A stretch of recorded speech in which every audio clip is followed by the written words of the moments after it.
Attorney Bondal, please. Yes, thank you, Mr. Senator and Mr. Chairman.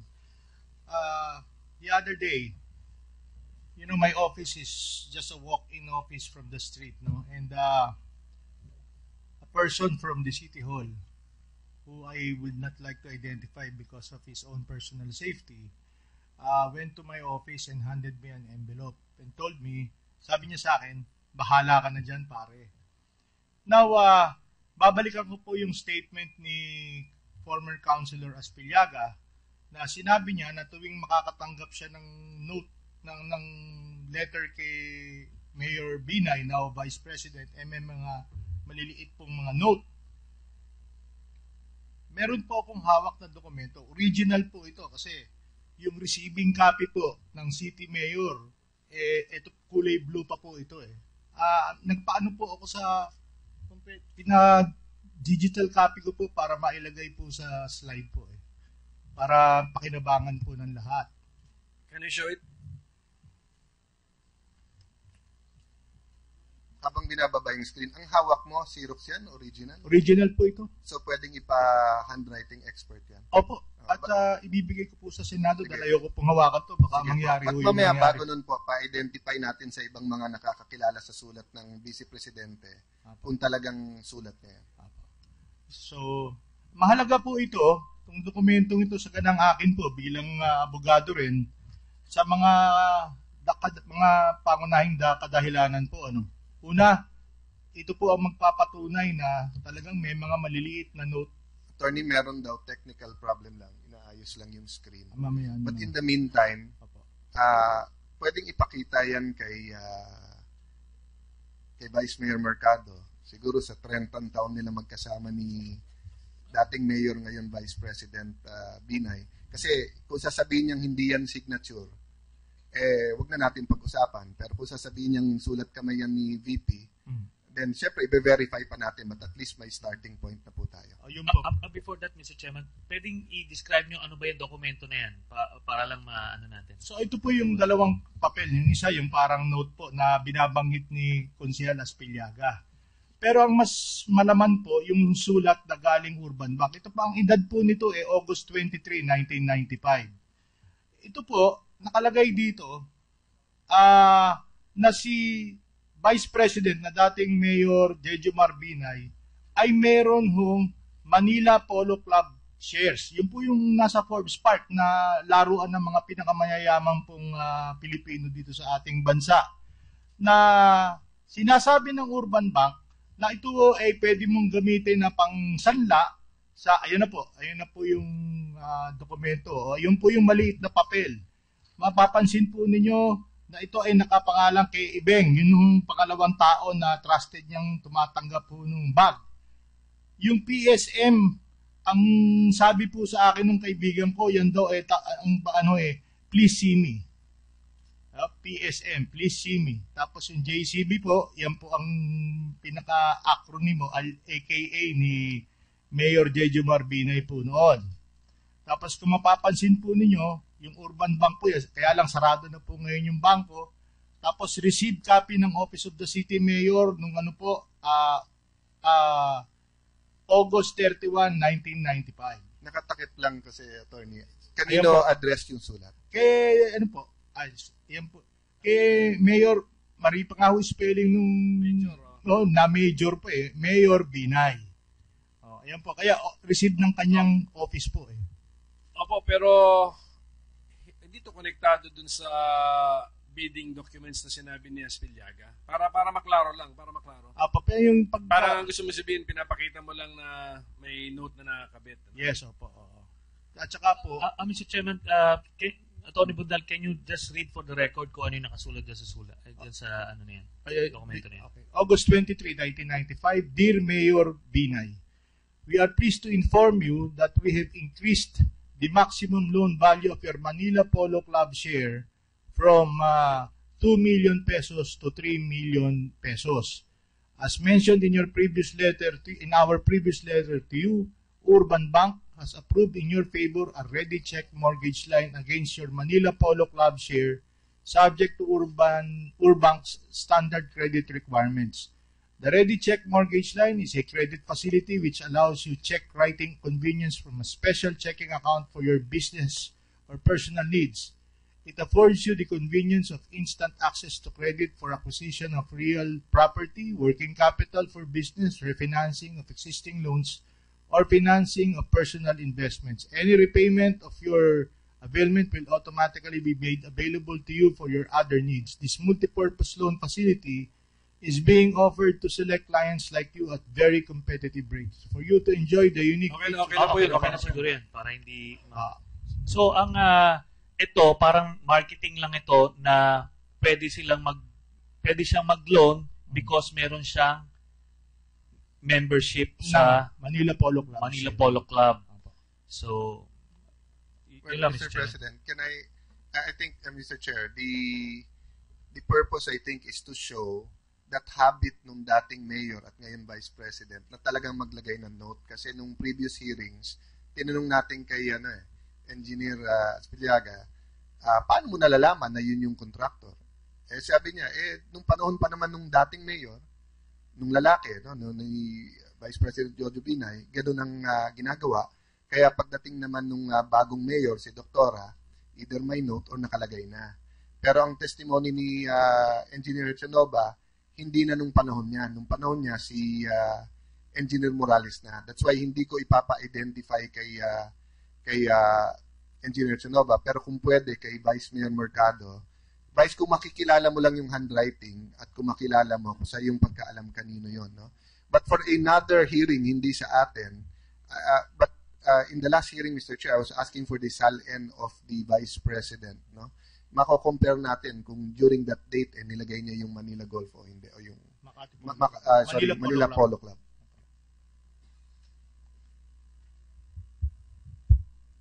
Yun hong paglalagay ng note na ganyan, familiar po ako, Senador. Okay. Pero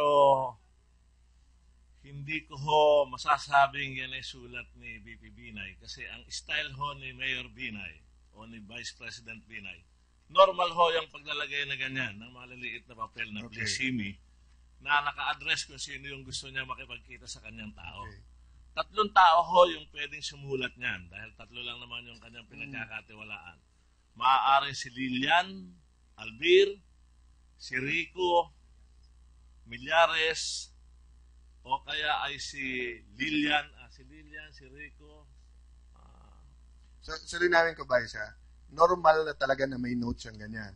Opo, Whether sa bidding or sa kung saan man. opo, Yung PSM, normal din yun? opo. Please Ano see me. ibig sabihin? Please see Ang me. ibig po kasi sabihin nun, makipagkita sa kanya yung taong concern. Okay. Para maging malinaw, halimbawa ho, dumating itong papel na to doon sa tao, pupunta yung tao sa kanya para maintindihan at maipaliwanag niyang mabuti kung ano ibig niyang sabihin. And yung tapos ang sinasabi niyo po ngayon, maaring isa sa 2-3 tao ang sumulat ilagay pangalan niya pag binigyan niya ng instruction. Kasi nakaharap naman ho sa senador malagi ko naman siyang napapanood ron na pero sa mga papel, kaharap niya yung kanyang staff, si Rico o si Lilian, 2 lang yun hindi pala 3, 2 lang. Kaya abot niya, Ebeng, alam na ho nung 2 kung ano ang ilalagay doon. Normal na ganyan lang naman. PSM, JCB, tapos yung petsa kung kailan. Yun naman hong nakatanggap nito. Halimbawa ako, pupunta ho ako sa kanya kung hindi ko pa normal na alam kung ano yung kanyang gustong mangyari. Pero kung halimbawa dumating sa akin at nakita ko yung papel sa tagal ng aming pagsasama, alam ko na ho kung ano ibig sabihin nun. Well, thank you for that, and Attorney Bundal, no? Kahit anong ebidensya naman, but yung relevance, no? So, sang-ayon lang ako sa chairman na nakatutok tayo sa building at sa bidding, but we will take that note and let's see what else is submitted. Of course, to be fair sa Vice Presidente at saka sa mga nabanggit sa letter, they can feel free to say whether it's authentic or not or what's the relevance here. But well taken naman sa akin that you wanted to prove na ganun talaga siya. But I think one note will not prove the pattern as of now. But I heard that there will be other evidence, including the other buildings that will be presented or we have asked for that plan. So let's see when we get to that point. Thank you, Mr. Chair.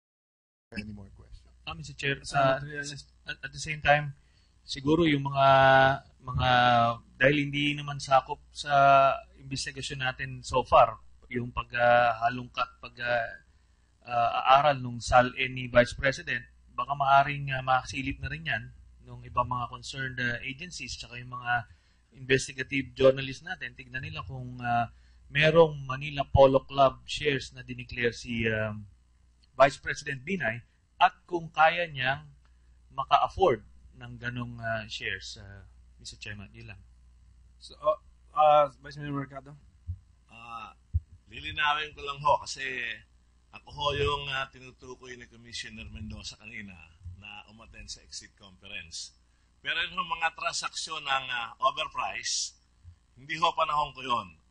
Naging Vice Mayor ho ako ng 2001. Noong mag-exit conference ng 2002, ako ho ang naatasan ni Mayor Jejomar Binay na mag-attend sa nasabing exit conference. Kaya lang ho nililinaw ko kasi kung sa panahon ko ho yun, baka ho hindi nangyari yung mga ganong overprice ng sobra-sobra.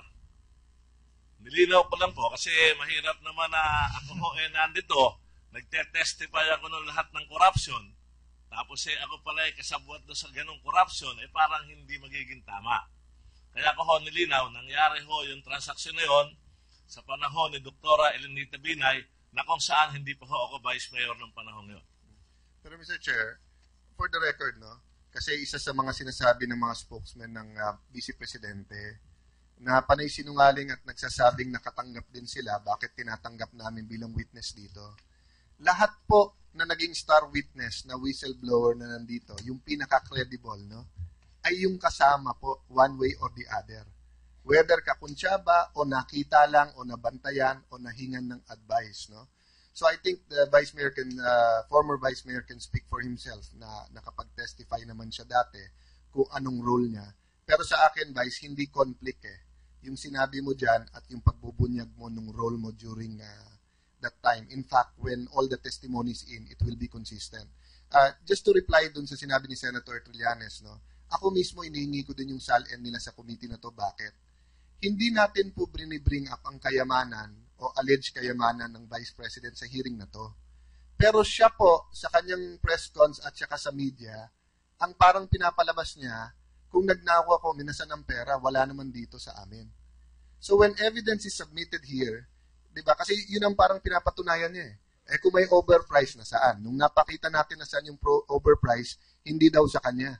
Ito daw si Vice Mayor daw at si dating Engineer Morales at saka si Engineer Hechanova ay meron daw triumvirate of corruption. So nung una walang corruption, tapos biglang meron pero hindi siya. Pero nung lumabas yung testimony ni Vice Mayor na sa kanya inaabot kay Ebeng, kay Mr. Limlingan at saka kay Junjun, bukod sa ayaw na nilang dumating, sila naglabas ng SALN nila.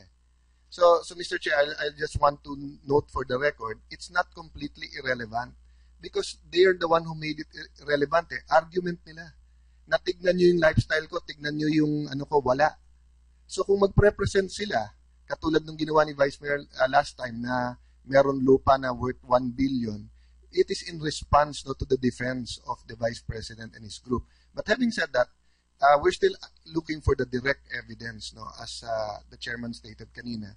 Doon tayo sa building and anything that will show the pattern of corruption, yung rigged biddings, no. Kasi yung iba medyo lilihis tayo. But we still appreciate it and the people who gave it to you. Pero siguro may ibang venue din na pwede natin gawin yan.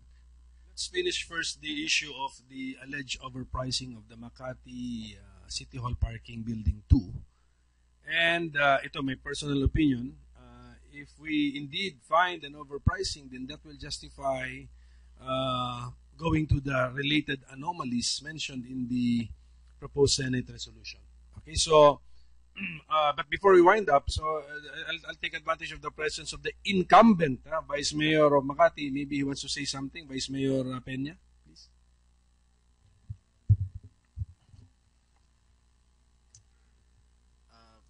I have an opening statement.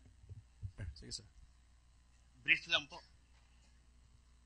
Sa ating pong mga kagalang-galang ng mga senador at ng sambayan ng Pilipino, isang magandang hapon po sa inyong lahat.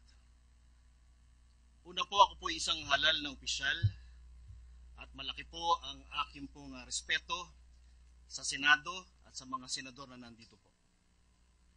Hindi ko po alam dapat kanina kung ako po'y may paglalagyan sa inyo pong mga katanungan. Ayoko pong masabi ng sambayan ng Pilipino na ang mga taga Makati po ayaw humarap dito sa Senado. Gusto ko pong maisip nila na kami po na mga opisyal dapat humaharap sa kung ano man po ang naitatanong sa amin. Ako po ay naipatawag sa bulwagang ito para sagutin ng buong katapatan ang mga katanungan sa akin. Humingi po ko ng pangunawa sa mga taga Makati. Hindi ko po nais na kayo mapahiya o maikumpara sa iba pang mga lungsod. Bagkus, naniniwala pa din po ako sa kagalingan at kahusayan ng mga Makatenyo. Hindi po kayo ang kini-question dito, kung hindi po kaming mga nanunungkulan. Ipinakikilala ko po ang aking sarili. Ako po si Vice Mayor Romulo Valderrama Peña Jr. na mas kilala sa pangalang Kid Peña. Nagsimula ang aking serbisyo publiko bilang kagawad, bilang barangay captain, bilang presidente ng Liga ng mga Barangay. Nahalal po akong Vice Mayor noong taong 2010 at nanalo muli noong 2013. Ako lang ang nag-iisa na opisyal na hindi kapartido ni Mayor Junjun Binay. Ito marahil ay isang patunay na napanalunan ko ang tiwala at pagmamahal ng mga taga Makati. Kung naiba-iba po ang nasa posisyon ko ngayon, marahil matagal na po itong umayaw. Pero kahit hirap at kapos na kapos sa pondo, nakagawa po ako ng mga proyekto na makakatulong sa mga kabaranggayan sa District 1 at District 2. Apple to apple din po ang aking approach. Tao sa tao. Kung ang kailangan tulong, siya ko pong sinisikap ibigay. Nakakapagod nga lang po at magastos. Lahat ginagawa ng paraan kahit na mapahiya at mapagtawanan. Dahil nga hindi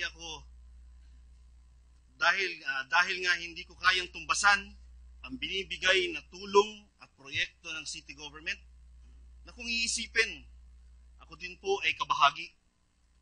Kaya nga lang, dahil sa hindi ako kaalyado, walang kapag-pag-asa na masulat o masambit ang pangalan ko sa mga proyekto nila. Dispensa po sa mga senador. Kung sakali kayo ay may mga katanungan, hindi ko po masasagot.